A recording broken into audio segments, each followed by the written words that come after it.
Hey everybody, Nick Beatleston from Good Impacts here, and welcome to Goal Setting for Good with Alice Jasper.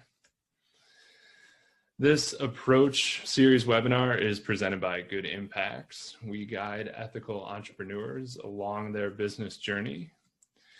We provide a whole host of services, everything from project design and implementation all the way through helping organizations create systemic change within their industries. For more information on how we can help you along your ethical business journey, please visit goodimpacts.com. Couple of quick housekeeping notes. This is probably nobody's first webinar at this point, but everyone's cameras and microphones are turned off. We're going to leave them that way for the duration of our conversation. But please do feel free to add any thoughts, any comments in the chat function at the bottom of your screen. And please make liberal use of the Q&A function also down at the bottom. To get things going, if you wouldn't mind putting in the chat box who you are, where you're from, what you're looking forward to hearing from Alice on. And this webinar is being recorded for future use and education. It'll be available on the Good Impacts YouTube channel, hopefully by the end of the day here today. So a little bit about Alice, and then I'm gonna turn it over to her to talk about her organization and the really exciting work that they're doing and how that can benefit all Michigan businesses. Alice is the program director over at Good for Michigan. She's also a multiracial / Black sustainability consultant and a loud, proud outdoor rec enthusiast. She's got her BS from Northern Michigan and has gone through some really cool training on nonprofit and organizational management from this is a mouthful. The State University of New York Empire State College. Did I get that right, Alice? Yeah, they're called SUNYs. Yeah. I don't know why I didn't realize that. I've seen that before. As well as some great training in shaping narratives and equitable media platforms from our own Grand Valley here in Michigan. So at this point, Alice, I think I'm going to go ahead and just turn it over to you to talk a little bit about your organization and how it fits into not only the growing community of B Corps, but also our business community in Michigan. Sure. So hello, everybody. My name is Alice Jasper, and thanks for joining this morning. So a little bit about our organization. We are called People First Economy, and we have a couple of different programs that we operate. One is Local First of West Michigan, and that is a local business membership organization designed to strengthen our local economy. And then the other program, which is the program that I oversee, is Good for Michigan. Good for Michigan works to basically apply a lot of the tools and resources that we have access to help companies measure their social and environmental impacts. We also work with companies to give free consultations and helping to design kind of a tailored roadmap for them to meet the goals that they're looking to set, and also to help highlight some of the things that they are doing well. Part of our Good for Michigan campaign, we have a brief assessment that we have companies take, and once they've taken that, they're provided with a free consultation. We work to connect them with resources like Good Impacts, for example, to help them with the implementation of any changes they're hoping to meet. And then they're also part of our, basically they're part of our Good for Michigan campaign. So, they're listed on our website. You're automatically entered as a nominee for our Good for Michigan Awards, which we have every year, which is really designed to just celebrate just taking those steps towards change and towards helping create a more resilient and inclusive economy. Another part of the work that we do, a big part of the work that we do, is to function as Michigan's B local. So essentially, I guess we can maybe take a step back and explain a little bit about what B Corps are. For those of you who don't know, B Corp is a third-party verification and assessment to essentially help companies be leverage wherever their capacity is to be as have as many social and environmentally positive impacts as they can. It's a pretty rigorous certification certification process. Companies have to take a pretty lengthy, in-depth assessment that looks at their governance operations, their impacts on their community, their impacts on their workforce, impacts on their environment, and impacts on the impacts of their products and services on their consumers. Once a company has completed that assessment, if they have 80 points or more, then B Lab, which is the nonprofit that executes the certification process, they will go through a lengthy verification to ensure that those assessments, the assessment results that the company entered, are in keeping with their practices. So, kind of ensuring that the policies are in place and the practices are there to demonstrate that they're walking the talk. An example of some of the national or more nationally recognized B Corp companies might be Patagonia, Ben & Jerry's ice cream, Seventh Generation Cleaning Supply. We've got about 25 in the state of Michigan right now. Some of them would be Brewery Vivant, if any of you are beer lovers, you might have heard of them, Cascade Engineering, and our B Corps are now span throughout the state, mostly in Lower Michigan, but there are a couple great ones in Traverse City as well. So essentially, we at Good for Michigan operate as the state's B Local organization. And what B Locals are is basically a US, Canada cohort of folks who help to advocate and grow B Corp communities within our regions. So there's a B Local NYC, a B Local North Carolina. It kind of just depends on what the landscape looks like in those different regions and how many B Corps are certified in those regions.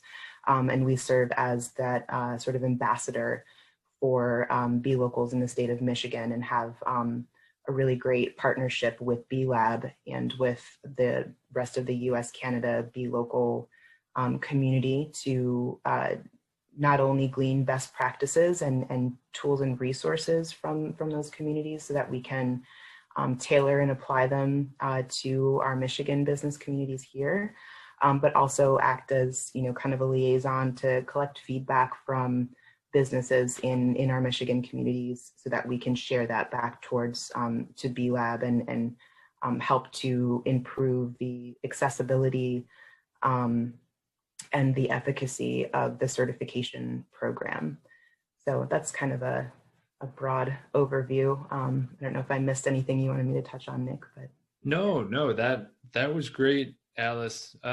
What does it take to be a member of Good for Michigan, to join your organization? So we have early this year, well, a few years ago, the UN, their global compact helped to create something called the Sustainable Development Goals, or the SDGs. So the SDGs were, as B Corps were starting to expand into kind of a global movement. It's now, there are B Corps all over the world. The B Corp assessment, or the BIA, and the SDGs were both sort of, excuse me, I have a cat who really likes to be on camera when she can. Ever join? It's perfect. Oh, she's here. It becomes a panel discussion. Kind of like smack, yeah. So essentially, in order for there to not be two different and competing measurements of sustainable best practice and sustainability, B Lab partnered with the UN Global Compact to create a user-friendly tool called the SDG tool, essentially, the SDG Impact Manager, and merged both their in the BIA and the SDG tool into one platform so that companies can engage and kind of go back and forth. And there's about 50% of the questions on both assessments are identical so that companies can really effectively translate, which is really useful for those that have, more of a global footprint or a global supply chain, making sure that, they're able to kind of speak that same language, whether it be SDGs or BIA. So to become a Good for Michigan, part of our partnership with Be Local is to basically help companies engage with both or either of those assessments. Good for Michigan companies have to take either 25% of the B impact assessment or the SDG baseline tool, which is a 30 question assessment. And once they've done that, we'll see that pop up kind of in our analytics, and that is basically all you have to do. It's free to use. We have really great partnerships with organizations like the Michigan Economic Development Corporation, who help allow us to provide those tools and resources free of charge to businesses. So yeah, that's basically all they have to do to become part of the Good for Michigan campaign. And then of course for B Corp certification, they would have to complete the full B impact assessment. And we do offer free consulting services for companies looking to become certified.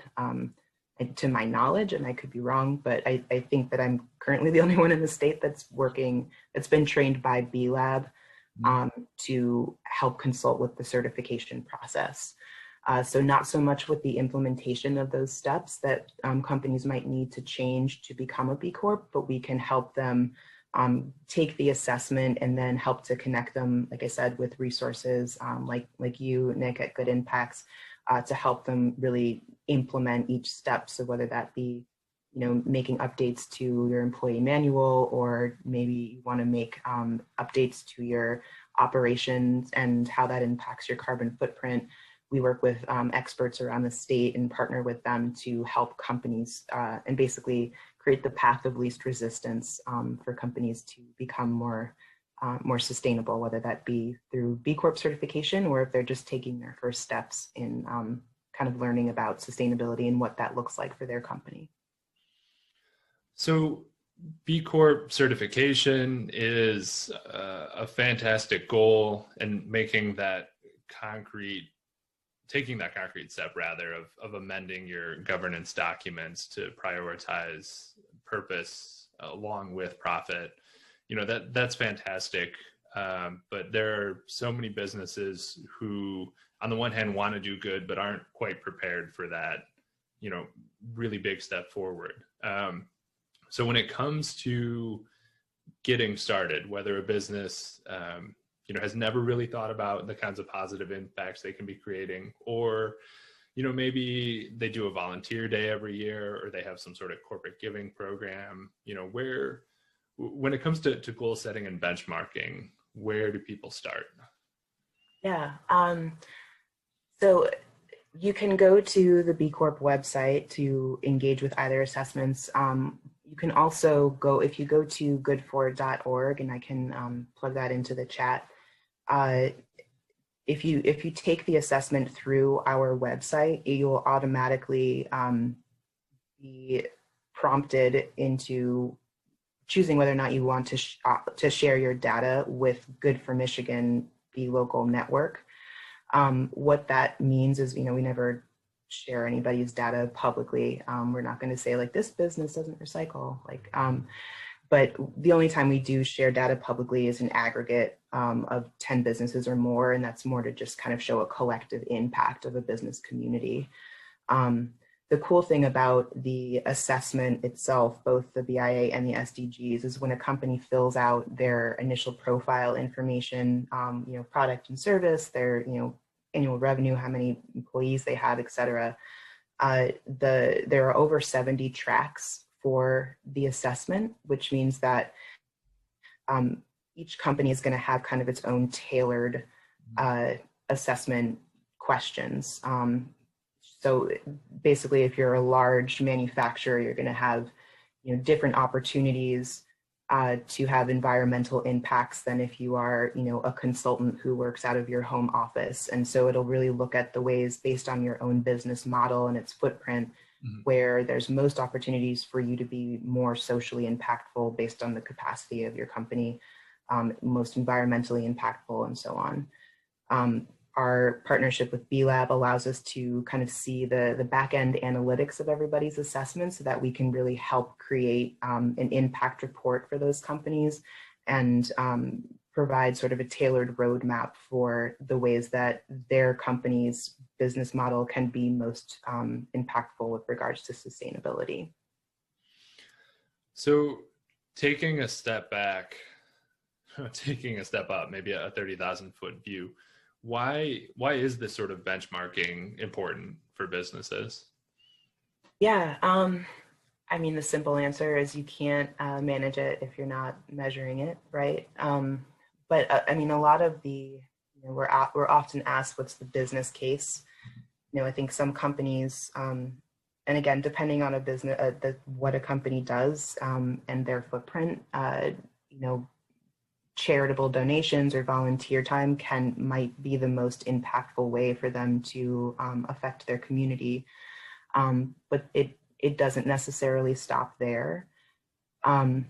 There's a lot of data to show that the more companies can look at their social and environmental impacts, not just as charitable acts, but as raising social and environmental capital, ensuring that the resources are there, that we have an inclusive economy that everybody can participate in, means a more vibrant economy, that we're ensuring the environmental resources that we all require to live, but also to run our businesses, are going to continue to be there.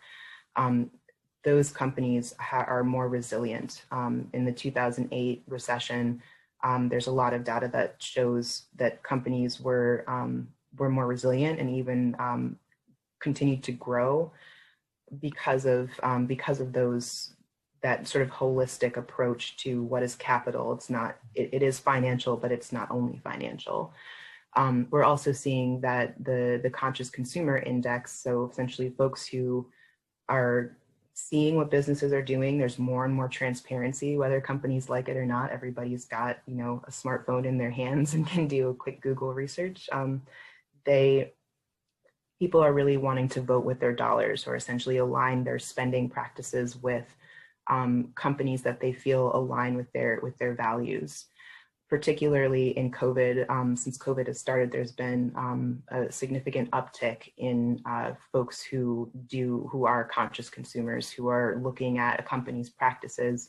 We've seen lots of different, articles out there about larger companies not treating their employees particularly well or protecting their safety throughout the pandemic. Folks who are kind of taking action or just awareness around, racial and social justice issues.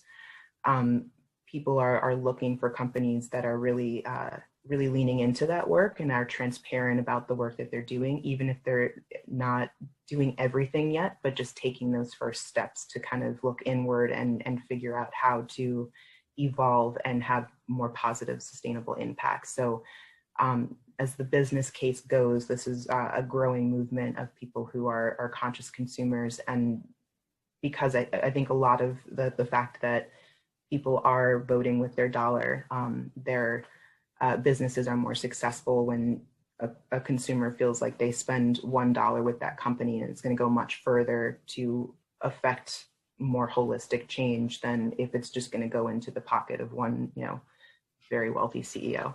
So I was watching a really great webinar recently, a couple of savvy folks from the clothing and apparel industry, and the moderator put the question to them, with Americans' discretionary spending, really being slashed right now for a lot of families, why worry about this kind of stuff? And the general answer is that while discretionary spending may be down in times of crisis, there's a lot more focus on the total value per purchase. So, and paradoxically, consumers are actually willing to spend a little bit more for goods that, they feel are made, really well made. And, of course, that dovetails nicely into sustainability and impact. What's the total bang for your buck for a pair of pants instead of, the cheapest thing off the rack at Target? Sure. Yeah, absolutely. And I think we saw a lot of that, especially in the early onset of COVID, when a lot of businesses were shut down completely. Of course, I do this for a living, so I try to live out my values in real life. But I know it wasn't just isolated to me. There was a lot of push to encourage buying, goods from your local companies if that's online. One of my favorite breweries in town, who I love because they have done a lot around sustainability. They actually were a Good for Michigan award winner last year. They just do a lot of great things especially for the community. And when they were completely shut down, I saw that their beers were being sold in, my local grocery store. I, was more intentional to buy products from companies that I knew might be hurting during COVID, because I didn't want them to be closed when COVID was, hopefully over. And I think that's becoming more and more widespread. So yeah, to your point, folks are willing to spend a little bit more to kind of support those companies and businesses that make their community vibrant, that make their communities unique. Your favorite restaurant, all of those different spaces, really wanting to ensure that we are maintaining that unique identity for each community by supporting its business community. So I want to make sure, Alice, that we're leaving time for questions. So folks, please do feel free to add those questions in the Q&A function down at the bottom of your Zoom screen. And one here, Alice, that I'm, wow, somehow we still have bugs even in November in Northern Michigan. Yeah, one that I'm sure you get a lot, Alice. Should we become a B Corp or a benefit corporation, and what's the difference? Yeah, great question. So we can't in Michigan yet become a benefit corporation. The legislature isn't there. There are, however, rumblings that it's going to be put together again soon. So fingers crossed. Essentially, the difference is benefit corporation does require that legislature in place, and I think Michigan is among the 20 states in the country that still doesn't have that. So you can't be incorporated as a benefit corp at this point. A B Corp certification, however, in the state of Michigan, essentially is just going to be that certification, that third party verification, and just demonstrating that you are, like I said, walking the talk. That the certification can still happen in the state of Michigan. And there are some adjustments that companies have to make to their bylaws to ensure that there's stakeholder accountability in their practices. A benefit corporation is not something that we can do here yet. In states where you can become a benefit corp, you can be a benefit corp that is B Corp certified as well. However, if you're there are many companies that are just benefit corps, which essentially means that they have the correct governance structures and bylaws in place to ensure that there is stakeholder accountability, not just shareholder accountability in their practices, but they haven't you don't necessarily have to go through the full certification to become one. Does that make sense? Yeah, it's definitely a complicated topic. Unfortunately, simplified by the fact that we don't have benefit corporations as an option in our state yet. Yeah, we are working on it though. So.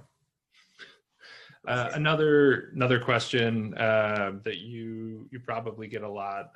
What role does JEDI/DEI play in the benchmarking tools that you talked about?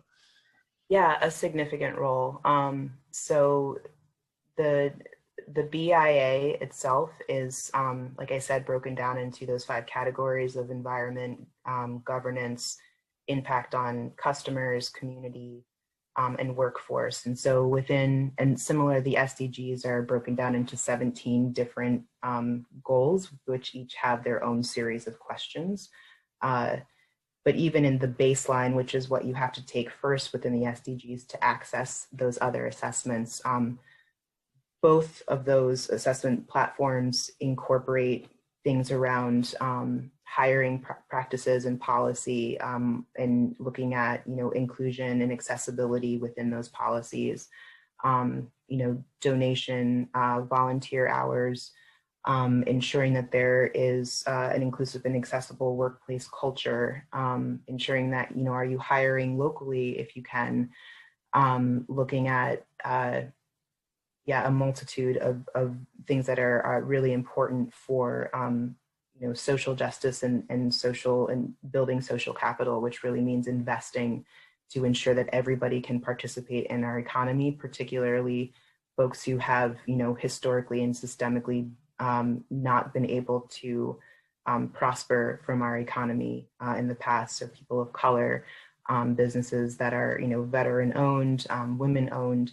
It asks about, the demographics tracking within your company. It looks at things like supply chain and whether or not your supply chain policy incorporates having at least like a minimum on how many businesses in your supply chain that are owned by people of color, that are owned by women, that are owned by veterans. So there's a lot of really great questions in there that I think, it would be really, I'd be really impressed if a company took it for the first time and said, oh yeah, like I knew about all those things. Most companies are like, we didn't even think about that. We're gonna have to kind of look at our own internal policy to assess, paternity leave or like just different types of things that I think folks can sometimes, the intention is there, just they haven't kind of thought about it in such detail before. And again, there's no requirement that you it's not a test that you ace. It's just kind of a way to start thinking about those things and consider which goals you want to set first to, hopefully, to hopefully have a better impact that aligns with the values that you may already hold. Speaking of many, many questions, we could probably keep going for a while, but maybe just one more, and this is another one that's probably going to be music to your ears, Alice, but after our holiday rush, January 1st, we definitely want to prioritize this. Where do we get started? In all caps. Okay, yeah, cool, I love all caps. So I tried to put something in the chat. It said it went to all panelists. I don't know if that means it went to everybody or not. And I can definitely make sure that it's included in the YouTube description and any follow-up emails that we send out. So. Yeah, so there are a couple of ways. If you know for sure that you want to become B Corp certified, feel free to get in touch with me. And Nick, if you want to include my email address as well, any follow-up, it's alice@peopleFirstEconomy.org. We can certainly talk about that. I would say, in just kind of overview of what the certification process looks like, if that's helpful. Alternatively, if you want to just start to kind of dive in, once you have completed the minimum requirements to become a Good for Michigan company, so completing 25% of the B Impact assessment or the first assessment piece of the SDGs, we'll see that in our analytics portal. If you take it through the Good for Michigan website, that'll pop up, and then we will follow back up with you to say, like, congratulations, you're good for Michigan, and then schedule a time where we can sit down with you and kind of see where you're at and help to figure out what next steps to take, whether that is going for a B Corp certification, or if that's not something that you see happening at all or anytime in the near future, that's totally okay too, just helping you to kind of take those next steps. So either way, feel free to reach out to me, or to just kind of get started and become Good for Michigan, and then I'll reach out to you. Gotcha. So goodfor.org, Alice at peopleFirstEconomy.org, and then any other good ways for folks to connect with you, or are those probably the best?